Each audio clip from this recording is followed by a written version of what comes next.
السويدة موجودة في وضع صعب جدا اجتماعي واقتصادي. السويدة مفروض انه تاخذ الحلول المصيرية اللي لازم تكون، وفي هناك وعودات للأسف الشديد في بعض القيادات السياسية والدينية اللي عم تحكي على الهيئة الروحية في السويدة اللي هي المرجع الديني الوحيد العالمي للدروز في كل العالم. لذلك إذا بدنا نغير ونوصل لحلول في قضية المعبر وفي قضية المخطوفين والمخطوفات وفي أمور أخرى، بيتطلب يكون تنسيق مع الشيخ أبو سلمان حكمة الأجل. كل التبرعات لازم توصل لهناك، وانتم بتشوهوا الحقائق، ما عم يوصل إشي إله. لذلك نحن مع فيدرالية.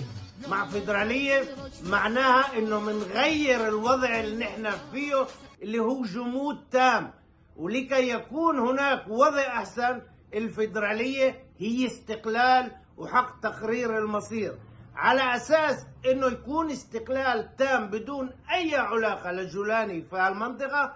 بيتطلب وحدة صف.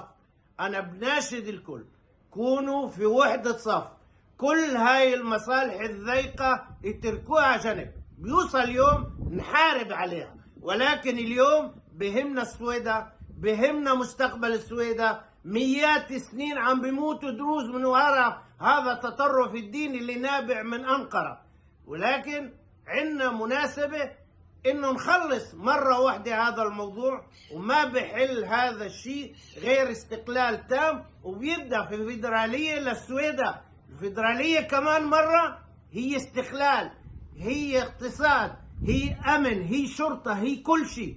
ففي إيديكم القرار، لازم ينعمل هذا الشيء في أقرب وقت، وأنا مستعد كون ضحية لهذا الموقف.